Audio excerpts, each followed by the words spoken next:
Hello everyone, welcome back to my channel. My name is Lavanya and I am from Chhattisgarh. So in this video related to कर्मों का फल, हम सभी भी जब एकदम गुस्सा रहते हैं एकदम ज्यादा, तो उस टाइम हम एक ही बोलते हैं ना कि तुमको तुम्हारी कर्मों की फल जरूर मिलेगी।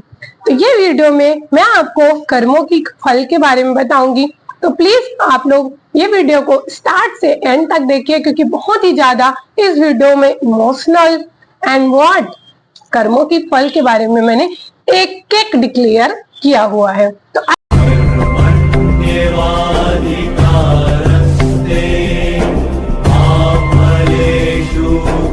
आइए जानते हैं, ये वीडियो को शुरू करते हैं। तो एक विलेज रहता था और वहां एक विलेज रहता था, बड़ा सा विलेज रहता था, और वहां एक अमीर किसान रहता था। और अमीर किसान का एक बच्चा होता है, ठीक है। और बच्चा होता है तो कुछ दिनों बाद उसकी मम्मी ठीक रहती है, और जैसे जैसे दिन बीतते जाता है, बच्चा 1 साल का हो जाता है, जैसे जैसे दिन बीतते जाता है फिर उसकी मम्मी की तबीयत खराब रहती है। तो उसकी मम्मी जो रहती है वो डेथ कर जाती है। जब डेथ कर जाती है तो जितने भी गांव में रहता है वो, तो जितने भी आस पड़ोस के सभी लोग बोलते हैं उनको कि आप तो बहुत ज्यादा अमीर हो, एंड क्यों ना आप दूसरी शादी कर लो, क्योंकि बच्चा बहुत छोटा है, इसका लालन पोषण कौन करेगा। तो अब बहुत ज्यादा सब लोग जिद करने लगते हैं कि शादी कर लो, शादी कर लो, छोटा बच्चा है, 1 ही साल का है, कौन केयर करेगा, तुम्हारे घर में तो कोई है भी नहीं। तो फिर क्या करता है, अब इतना प्रेशराइज हो जाता है तो बंदा को शादी करना पड़ता है। फिर अब वो शादी कर लेता है तो उसके तरफ से फिर एक और बच्चा होता है। शादी हो गया तो ऑब्वियसली अब इंसान साथ में रहेगा, तो कॉमन सी बात है कि एक बच्चा और हो जाता है।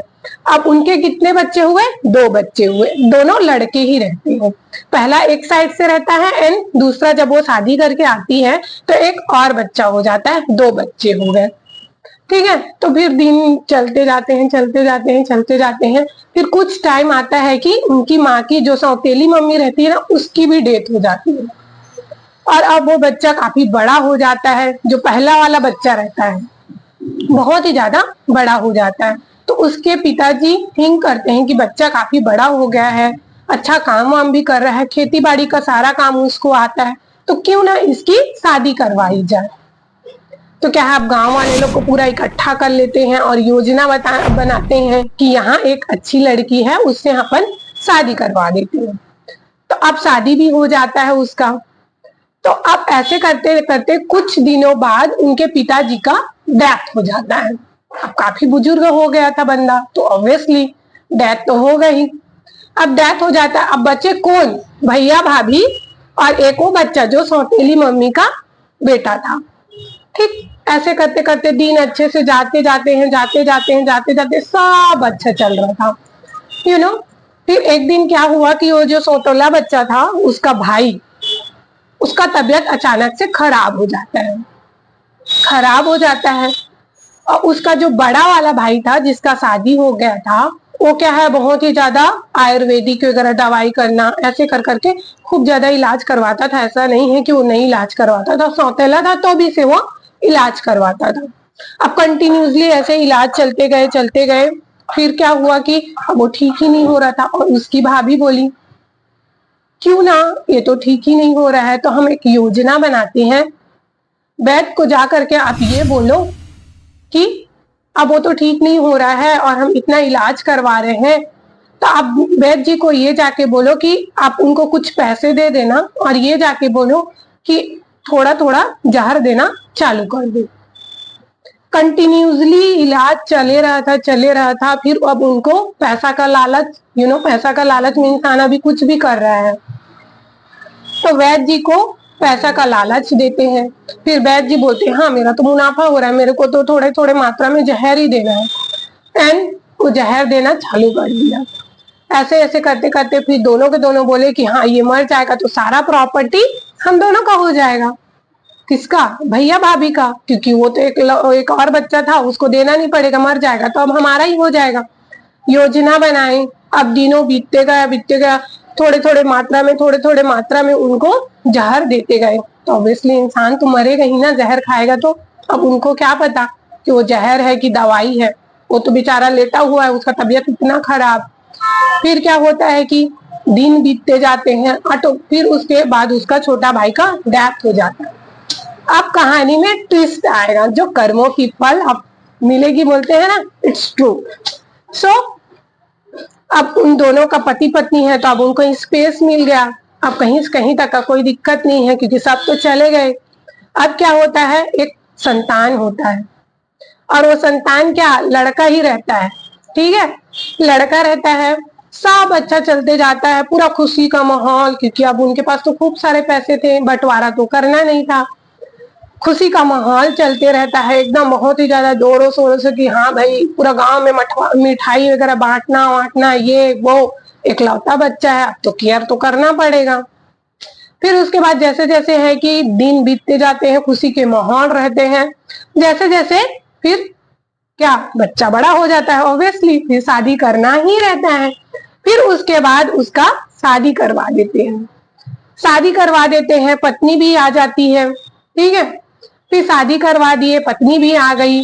अब क्या होता है, कहानी में ट्विस्ट आ गया, सेम उसका बच्चे का जो है ना तबीयत खराब रहने लगा। दिनों दिन इतनी खराब कंडीशन आ गई, जो उनकी पत्नी थी, सोच सोच के कि हाँ मेरे पति का इतना गंभीर अवस्था हो गया है, अब मैं किसके सहारे जीऊंगी, अब तो मैं इसके बिना मैं कैसे रहूंगी, ये वो सोच सोच के इंसान सोच सोच के डार्क सर्कल भी ले आता है और मरने का कारण भी हो जाता है, तो अब क्या हुआ कि अब उसका डेथ हो गया, सोच सोच के कि मेरा हस्बैंड का इतना इतना तबीयत खराब है, मैं उसके बिना कैसे रहूंगी, तो ऑटोमेटिक उसका डेथ हो गया। अब बारी आया, अब भाई उसका इकलौता बच्चा है, तो मम्मी पापा क्या करते हैं, ऑब्वियसली खूब पैसा खर्चा किया, उसका इलाज करा, कंटिन्यूसली इलाज चलते गया, जो अर्लियर उसके भाई के में था, बट वो भाई को इतना ध्यान नहीं दिया और उन्होंने जहर डाल दिया। तबीयत खराब हो गया, बहुत ही ज्यादा तबीयत खराब हुआ। फिर एक दिन अब ऐसे बैठे हुए थे, अब बाप बेटा तो ऑब्वियसली बात करते हैं, अपने मम्मी पापा से कौन बात नहीं करता है। फिर आमने सामने दोनों ऐसे बैठे हुए थे। फिर क्या होता है कि बैठे हुए थे तो हाथ को पकड़ लेता है उसका बच्चा, भैया बोलता है, तो उसका एकदम डर जाता है। उसका पिताजी बोलता है, तू मेरे को भैया बोला, तेरा दिमाग सठिया गया है क्या, तू तेरा तबीयत खराब है तो भैया क्यों तो बोला। भैया मैं वही हूँ जो आप मेरे को जहर देके मार दिए थे, सिर्फ किसके वजह से, प्रॉपर्टी की वजह से, और मैं आपका बेटा का रूप लिया हुआ हूँ, और वो जो बैग था ना वो मेरी पत्नी थी, इसीलिए वो कुछ सालों पहले जैसे ही मेरा डेथ हुआ, उसके कुछ सालों बाद उसका डेथ हो गया, और वो मेरी इस जन्म में पत्नी बन के आई थी, इसीलिए उसका पहले डेथ हुआ, उसके बाद। तो आप तो सारा मेरा इलाज करवाते करवाते, आप मैं आपका बच्चा हूं ना, इसलिए तो आप मेरा इलाज कराते कराते पूरा जायदाद लुटा दिए मेरे कि चल मेरा बच्चा ठीक हो जाए।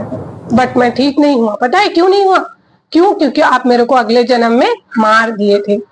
अब कहानी है मैं क्यों ठीक नहीं हुआ, क्यों, क्योंकि मेरे को आप अगले जन्म में मार दिए थे। अब हमारा एक ही हिसाब रह गया, आपका तो पूरा जमीन जायदाद सब लुटा गया, अब एक ही हिसाब रह गया, किसका, कफन और लकड़ी का।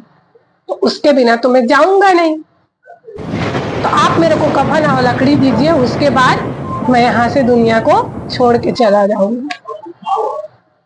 तो फिर उसी टाइम वो इंसान जो उसका बाप रहता है, जो उसका भैया रहता है, वो रोता है, सिर पटकता है कि मैं ऐसा क्यों किया। तो बोलते हैं ना, Karma is bad, it's true, तो आप जैसे कर्म करोगे आपको वैसी फल की इच्छा मिलेगी। आपको शुरू शुरू में बहुत अच्छा लगता रहता है कि हाँ मैं इसके साथ बुरा कर रहा हूँ, हाँ इसका मैं पैसा चोरी कर लिया, ये वो, आपको सब अच्छा लगेगा, बट वो जब बैक आएगा ना, तब आपको रिग्रेट होगा। तो अभी भी आपके पास टाइम है, सुधर जाइए जो ऐसा कर रहे हैं। मैं इनडायरेक्टली तो नहीं, अगर आप एक्चुअल में आप अपने तरफ से लीजिए, एंड अगर आप सुधरना चाहते हैं तो अभी भी टाइम है। सबको खुशी करके रखिए, किसी से बैर मत करिए, किसी से लड़ाई झगड़ा मत करिए।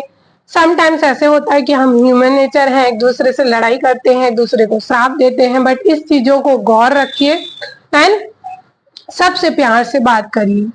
तो मिलते हैं नेक्स्ट वीडियो में। अगर आपको ये वीडियो अच्छा लगा, मेरा बोलने का स्टाइल अच्छा लगा और मेरे समझाने का स्टाइल अच्छा लगा, तो प्लीज एक लाइक, एक शेयर एंड सब्सक्राइब तो बनता है। प्लीज आप लोग खूब सब्सक्राइब करिए, खूब लाइक करिए एंड ज्यादा से ज्यादा शेयर करिए। मैं यही चाहूंगी। अगर आप लोग के पास कुछ अच्छा स्टोरी होगा तो प्लीज आप लोग मुझे बताइए कमेंट बॉक्स में। कमेंट बॉक्स में ये स्टोरी अच्छी लगी तो प्लीज आप लोग एक थम्स अप दीजिए। मिलते हैं नेक्स्ट वीडियो में, तब तक के लिए bye and advance happy Holi. या बाय।